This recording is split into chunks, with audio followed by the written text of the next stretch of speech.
What is going on, guys? Welcome back to Kyle's Gaming. I'm Kyle, and in today's video, guys, I'm going to be counting down what I think are the top 5 worst guns in Call of Duty Black Ops 2 Zombies. So we are only going to be looking at Black Ops 2. I do plan on doing the same thing for like Black Ops 1 and World at War guns, but for this one, I figured I would go back to my roots and do a top 5 on the worst guns that, I actually know of and have used multiple times since I don't play Black Ops 1 and World at War that much.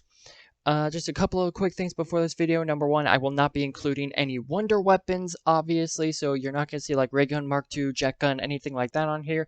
We're focusing on just the regular weapons that shoot actual bullets. And then number two, the number two thing is, guys, remember this is just my own opinion. If you don't like it, then you don't necessarily have to dislike. We can just agree to disagree. And I would like to know kind of what you guys think. Like if there's a gun that you think should be on here, but it's not, go ahead and leave me a comment right down there in the comment section. And who knows, I may actually end up making another top 5 worst guns using the ones in the comments. But without further ado, guys, let's go ahead and get right into this video. Kicking off our list here at number 5, we have the War Machine. I can already tell that there are a bunch of people out there that are saying, what?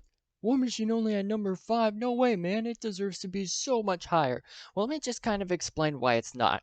Okay, yes, the War Machine is a terrible gun. For those that may not know, just like in the multiplayer, how it shoots off live grenades instead of impact grenades, it does the exact same thing in zombies, which is horrible.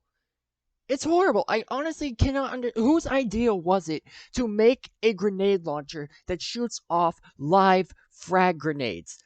I don't know who, but I can tell you one thing is certain. That person does not work at Treyarch anymore.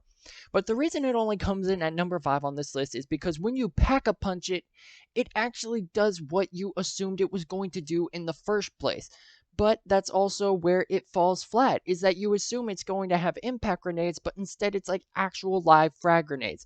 Guys, as you like have just seen in this gameplay here, I shot one of these grenades directly at a zombie. It bounced off, and if I had still been standing in that same spot when that grenade went off, I would have gone down. I would have gone down. Really, the only good thing that this thing is for, besides Pack-a-Punch, is if you have the EMP grenades, because then you can throw it at the zombies, stun them for a little bit, and then take your shots and kill them. But why would you need to go through all that extra work just to do what the game is all about? I want a weapon that's actually going to kill the zombies on impact. And like I said, reason it comes in at number 5 is it's not necessarily a terrible weapon when it gets pack-a-punch. It basically just does exactly what you thought it was going to do in the first place. But the rest of the guns on this list, they can't even say that. It does exactly what it's supposed to do. It does it well enough, and that's why I think it comes in at number 5. Moving on down to the number 4 spot on our list, guys, we have the S12. Now, obviously, it was inevitable that a shotgun was going to make its way onto this list. The only question was, which one was it going to be? The M1216, the R870, the Olympia? Nope, we're going with the S12. Good old S12, or as I like to call it, the essence of shit. This gun, honestly, just should not even have existed.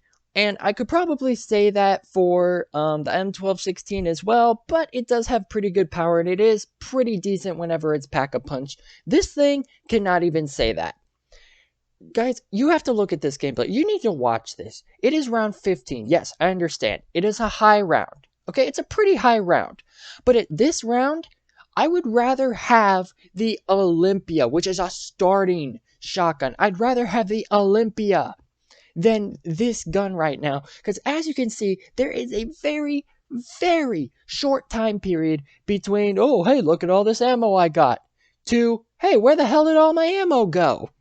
And that's exactly the problem with it. You burn through ammo just so quickly. And you want to know what they do to try and, quote-unquote, make up for it when you pack-a-punch it? Tiny bit of damage and 2 more clips. So you start out with 50 clips, and then you go to 70, but it still doesn't matter because the number of shots you are going to waste on these zombies, it's not going to make any difference. I'm honestly surprised that the zombies just don't start, like, deciding, oh, hey, look, easy kill, easy kill. You know, it's just like in Little League, easy out, easy kill, everybody move in. And oh my god, I just don't even want to talk about this anymore because I am going to give myself a massive headache. So let's just go ahead and move on to number 3, and hopefully I've made enough of a point. Alright, now that I've had my ibuprofen, I am ready to talk about number 3, which is the RPG. Never has Treyarch been able to make a perfect rocket launcher. In fact, I don't think they've ever managed to make a good rocket launcher. Let's take a look at the launchers. Let's see, we got the Panzer Shrek, we got the Law, we got the China Lake, we got the RPG, we got... Well, I can't remember what the name of the Black Ops 3 one is, but that one was pretty bad too. Really, it seems like the only good rocket launcher is the Mayhem or the Mahem from Exo Zombies, but that was Activision, that was Sledgehammer, that wasn't Treyarch. So, I don't know, maybe Treyarch just needs to take a page from their book and try to actually make a good rocket launcher. The RPG is somehow actually worse than the War Machine, and it shoots impact grenades. Really? Really, it does what the War Machine does not, and yet somehow it's actually worse. Guys, if you actually watched the beginning of this clip, you saw that it took me 3 shots, 3 rockets to kill that one zombie. This gun, this weapon of supposed like mass destruction is used to destroy helicopters and tanks and all kinds of heavy armor vehicles. So why is it having such trouble destroying what is basically just a pile of bones held together by rotted flesh? I just cannot even fathom. I'm gonna need another pill. That's what I'm gonna need. I'm gonna need another pill because the headache is coming back. This gun is just so bad. And yes, you pack a punch it, you get a little bit more damage. But you know how I said with the War Machine, it goes from doing what you did not expect it to do and being horrible to doing what you expected to do and doing it pretty well?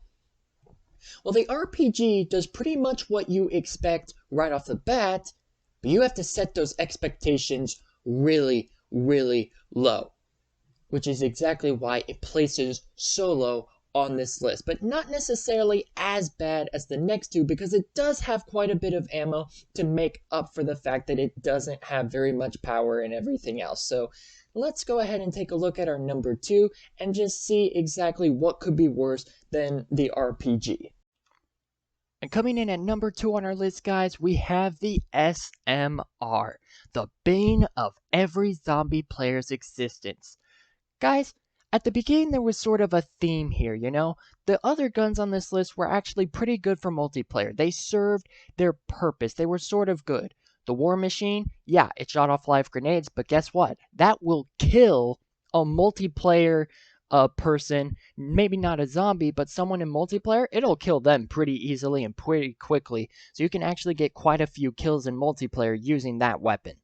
The S12, well, I mean, it's a shotgun, so it's probably only going to take 1, maybe 2 shots to kill an actual person in multiplayer instead of a zombie. And then the RPG, like I said, that's good for taking down helicopters, tanks, all sorts of enemy equipment. Basically, all these guns from multiplayer, when you take them from multiplayer, they're pretty good. They're pretty good in multiplayer, so you take those and you put them into zombies, they get pretty bad. Maybe not necessarily horrible or god-awful, but they're pretty bad. But you take a gun that is literally just decent, and that's all it is. That's all anybody would ever say about the SMR, is that it's a decent multiplayer weapon. You take something that's decent and you put it in zombies, it is going to be god-awful and horrible. And that's exactly what happened here. This gun really serves no purpose. You cannot train with it, which really, you can't really train with any of the other weapons on this list. You could train with the S12. You could train with the War Machine if you were really careful, but I feel like with that and the RPG, those would be more like get out of a sticky situation weapons, kind of like, you know, the ray gun or the thunder gun is a really good example for that.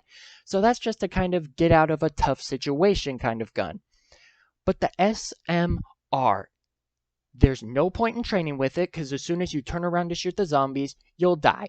There's no point in camping with it because it's not powerful enough to actually shoot them even if you're aiming for the heads. Guys, in this clip, you saw it. I counted how many shots to the chest it took to kill that zombie. It took 8. 1, 2, 3, 4, 5, 6, 7, 8 shots to kill that zombie. And yes, I understand I'm on a relatively high round to be using a non-pack-a-punched weapon. But you have to understand, I'm using double tap.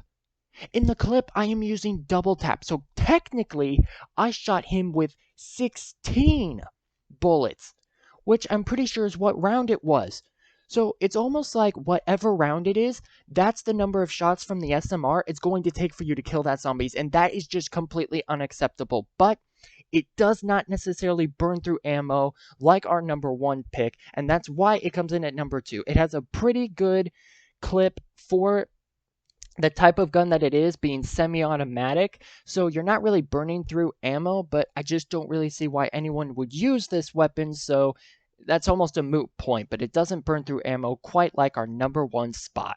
Now, before we get to the number 1 spot, guys, I did want to throw in a couple of sort of dishonorable mentions here, and the number 1 dishonorable mention has to be the Barrett. Now, there's a couple reasons why I did not put the Barrett on here. Number 1, it is actually a pretty decent power weapon, but I mean, then again, it's a sniper. That's kind of what it's supposed to do. Now, for why it's as a dishonorable mention, it has a lot of recoil. Clip is not very good. It probably isn't even going to last you 1 round, but the reason it's only a dishonorable mention and not actually on the list is because it's actually pretty well received by the community. People like it, so I didn't really want to create a sort of incident. And I know I said this was my opinion, but I do like to incorporate other people's opinions, and I know other people's opinions about this gun are pretty high, and you know it's pretty well received by other people, so I just couldn't put it on the list. And then the other one is the ballistic knives, and again, 2 reasons why I didn't put them on there.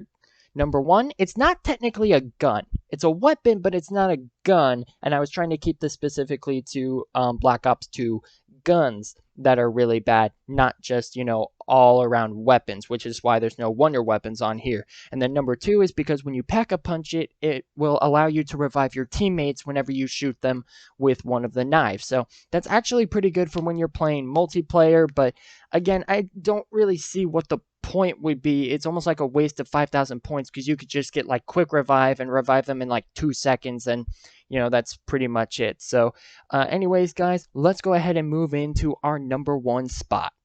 And coming in at number 1 on our list of top 5 worst guns in Black Ops 2 Zombies, it is the Cap 40. Honestly, I feel like this gun just does not get the hate that it deserves.